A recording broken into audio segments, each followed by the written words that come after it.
தந்தை, மகன், தூய் ஆவியாரின் பெயராலே ஆமேன்.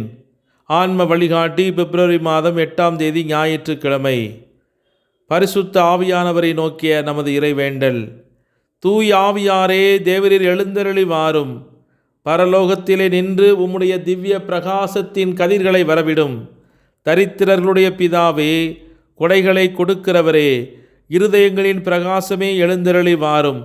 உத்தம ஆறுதலானவரே, ஆத்துமங்களுக்கு மதுரமான விருந்தாளியே, பேரின்ப ரசமுள்ள இளைப்பாற்றியே, பிரயாசத்தின் சுகமே, வெயிலில் குளிர்ச்சியே, அழுகையில் தேற்றரவே, எழுந்தருளி வாரும். வெகு ஆனந்தத்தோடே கூடியிருக்கிற பிரகாசமே, உமது விசுவாசிகளுடைய இருதயங்களின் உற்பணங்களை நிரப்பும். உம்முடைய தெய்வீகமின்றியே மனிதரிடத்தில் குற்றமில்லாதது ஒன்றுமில்லை. அசுத்தமாயிருக்கிறதை சுத்தம் பண்ணும், உலர்ந்ததை நனையும், நோவாயிருக்கிறதை குணமாக்கும், வணங்காததை வணங்கப் பண்ணும், குளிரோடு இருக்கிறதை குளிர்போக்கும், தவறினதை செவனே நடத்தும். உம்மை நம்பின உம்முடைய விசுவாசிகளுக்கு உம்முடைய திருக்கொடைகள் ஏழையும் கொடுத்தருளும். புண்ணியத்தின் பேர்களையும் நல்ல மரணத்தையும் நித்திய மோட்சியானந்த சந்தோஷத்தையும் எங்களுக்கு தந்தருளும் சுவாமி. ஆமேன். மத்தேயு நற்செய்தி 5ஆம் அதிகாரம் 13 முதல் 14 முடிய உள்ள இறை வார்த்தைகள். நீங்கள் மண்ணுலகிற்கு உப்பாயிருக்கிறீர்கள். உப்பு உவர்பற்று போனால் எதை கொண்டு அதை உவர்ப்புள்ளதாக்க முடியும்? அது வெளியில் கொட்டப்பட்டு மனிதரால் மிதிபடும், வேறு ஒன்றுக்கும் உதவாது. இது கிறிஸ்து வழங்கும் வாழ்வுதரும் நற்செய்தி. கிறிஸ்துவே உமக்கு புகழ். சிந்தனை. இன்றைய நாளிலே நீங்கள் எல்லாம் உலகிற்கு உப்பாக இருக்கிறீர்கள் என்று ஆண்டவர் இயேசு நம்மை நோக்கி கூறுகிறார். உப்பின் முதல் குறிப்பிடத்தக்க அம்சம் என்னவென்றால், நாம் உண்ணுகிற உணவின் சுவையை சேர்க்கும் திறன் அதற்கு உண்டு. சுவையினுடைய தரத்தை கூட்டுவதற்கான அடையாளமாக உப்பு விளங்குகிறது. இயேசு தம்முடைய சீடர்களை, குறிப்பாக நம் ஒவ்வொருவரையும், பூமிக்கு உப்பாக இருக்க நீங்கள் அழைக்கப்பட்டிருக்கிறீர்கள் என்று சொல்வதன் மூலம் நற்செய்தியின் உண்மையும் தம்முடைய செய்தியின் மகிழ்ச்சியையும் மற்றவர்களுக்கு கொண்டு செல்வதன் மூலம் உலகின் சுவையை அதிகரிக்க அவர்களுக்கு அறிவுறுத்தினார். கிறிஸ்துவுக்கு விசுவாசமாக வாழும் ஒரு கிறிஸ்தவ வாழ்க்கை உப்பு உணவின் சுவையை அதிகரிப்பது போல உலகத்தை சிறந்ததாகவும் நல்லொழுக்கமுள்ள இடமாகவும் மாற்றும்.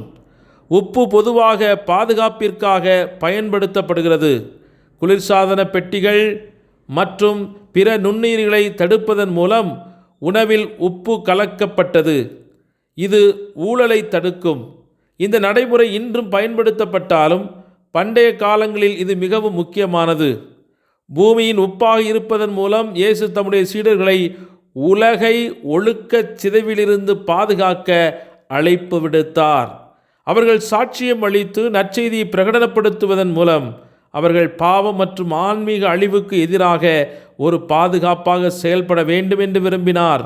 அவர்கள் தங்கள் சுவையை இழந்தால் அவர்கள் உலகின் பிற பகுதியிலிருந்து பிரித்தறிய முடியாதவர்களாகவும் தங்கள் பணியில் பயனற்றவர்களாகவும் மாறுவார்கள். எனவே இயேசு அவர்களுக்கும் நமக்கும் நற்செய்திக்கு சாட்சி கொடுப்பதில் நீர்த்து போய் சாதுவாக இருப்பதை தவிர்க்குமாறு அறிவுறுத்துகிறார். இறுதியாக, யூத மத நடைமுறைகளில் உப்பு ஒரு குறிப்பிடத்தக்க பங்கை கொண்டிருக்கிறது. இது தூய்மை மற்றும் அர்ப்பணிப்பை குறிக்கிறது. பலி சடங்குகளில் லேவியர் புத்தகத்தில் கட்டளையின்படி காணிக்கைகளை புனிதப்படுத்த உப்பு பயன்படுத்தப்பட்டது. உங்கள் எல்லா தானிய காணிக்கைகளையும் உப்பால் சுவைக்க வேண்டும். உங்கள் கடவுளுக்கான உடன்படிக்கையின் உப்பு உங்கள் தானிய காணிக்கைகளில் குறையாமல் இருக்கட்டும். ஒவ்வொரு காணிக்கையிலும் உப்பை செலுத்த வேண்டும் என்று லேவியர் ஆகமம் 2ஆம் அதிகாரம் 13ஆவது இறைவார்த்தையில் நாம் வாசிக்கிறோம். தங்கள் காணிக்கைகளை உப்பால் சுவைக்க வைப்பதன் மூலம் இஸ்ரேலர்கள் பலிகளை அழுகாமல் பாதுகாத்து அவற்றை தூய்மையாக்கினர். இந்த பழக்கம் சீடர்கள் தங்கள் பரிசுத்த முன்மாதிரி, சுய தியாக வாழ்க்கை மற்றும் கிறிஸ்துவின் மீட்பு பணியில் பங்கேற்பதன் மூலம் உலகை தூய்மைப்படுத்துவதில் அவர்களின் பங்கை பிரதிபலிக்கிறது. அவர்கள் உத்தம வாழ்க்கை வாழ வேண்டும், மற்றவர்களை தங்கள் இதயங்களின் தூய்மை மற்றும் அவரது சித்தத்திற்கு அவர்களின் அசைக்க முடியாத அர்ப்பணிப்பு மூலம் கடவுளிடம் வழிநடத்த வேண்டும் என்பதை இது அறிவுறுத்துகிறது. பூமியின் உப்பு என்ற இந்த சக்தி வாய்ந்த உருவகத்தை இன்று நாம் அனைவரும் சிந்தித்து பார்ப்போம். உலகிற்கு கடவுளின் கிருபையின் வளப்படுத்தும் சுவை மிகவும் அன்றாட தேவையாக உள்ளது. அவர் இல்லாமல் உலகம் சிதைக்கவும் சிதைந்து போடவும் விடப்படுகிறது. கடவுளுடன் நாம் சேவை செய்பவர்களும் தூய்மையான மற்றும் பரிசுத்த காணிக்கைகளாக பாதுகாக்கப்பட்டு அவருடைய மகிமையுடன் சேர்ந்து பரிசுத்தத்தில் வளர்கிறார்கள். பூமியின் உப்பாக இருங்கள், உங்கள் விசுவாசத்தில் நீர்த்து போகாதீர்கள். கிறிஸ்துவுக்கும் அவருடைய நற்செய்திக்கும் உங்கள் விசுவாசத்தில் நிலைத்திருந்து பலன் கொடுக்கும்படியாக உங்களையே அர்ப்பணியுங்கள். அவ்வாறு செய்வதன் மூலம் நீங்கள் கடவுளை மகிமைப்படுத்துவது மட்டுமல்லாமல் அவருடைய நித்திய மகிழ்ச்சியிலும் பங்கு பெறுவீர்கள்.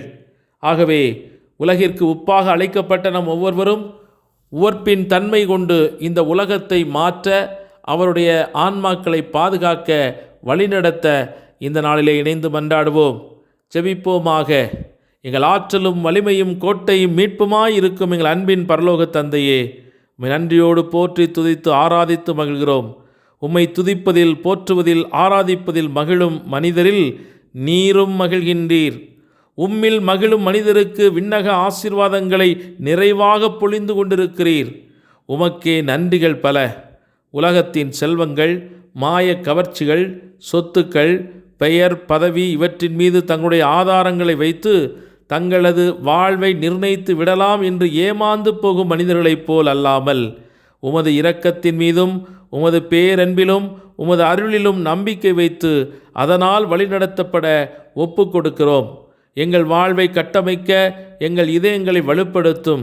வீரர்கள் கடினப்பட்டு போராடினாலும் ஜெயம் கடவுளமிருந்தே வருகிறது என்று நீதிமொழிகள் புத்தகத்திலே வாசிப்பதைப் போல, இன்று நாங்கள் கையிட்டு சாகிற காரியங்கள் அனைத்திலும் வெற்றி அமையவும், எங்களுக்கு விடுதலை கிடைக்கவும், எதிர்கால நோக்குகள் எங்களுக்கு அமையவும் உமது நாமத்திலே ஒப்பு கொடுத்து மன்றாடுகிறோம். எங்கள் பிள்ளைகளின் எதிர்காலத்தை பொறுப்படுத்தி வழிநடத்துவீராக. அவருடைய பயணங்களிலே நீரே அவர்களுக்கு உறுதுணையாக இருப்பதாக. அன்னை மரியாளின் மாசற்ற திரு இருதயம் இன்று அவர்களுக்காக ஜெபம் செய்து பரிசுத்த வாழ்க்கை வாழ இந்த உடலையும் உள்ளத்தையும் ஆன்மாவையும் கரை திரையின்றி பாதுகாக்க, உலகத்தினுடைய கரைகளால் அவர்கள் மென்மேலும் பாவத்தில் விழுந்து கனாகனத்தை பெற்றுக்கொள்ளாதபடி இயேசுவே இந்த நாளிலே இந்த ஆன்மாக்கள் மீது நிறைவாய் கனிவோடு உமது இரக்கத்தை பொழிவீராக. உமது நாமம் மகிமை அடையும்படியாக இவர்கள் செய்கிற ஒவ்வொரு காரியங்களிலும் நீரே முன்னின்று அதனை நிறைவேற்றி முடிக்க வேண்டும் என்று எங்கள் ஆண்டவராகிய கிறிஸ்து வழியாக மன்றாடுகிறோம். ஆமேன். எல்லாமல்ல இறைவன், தந்தை, மகன், தூய ஆவியானவர் உங்கள் ஒவ்வொருவரையும் நிறைவாக ஆசீர்வதித்து புனிதப்படுத்தி வழிநடத்துவாராக. ஆமேன். இயேசுவுக்கே புகழ், இயேசுவுக்கே நன்றி. மரியே வாழ்க. இயேசுவின் இரத்தம் ஜெயம்.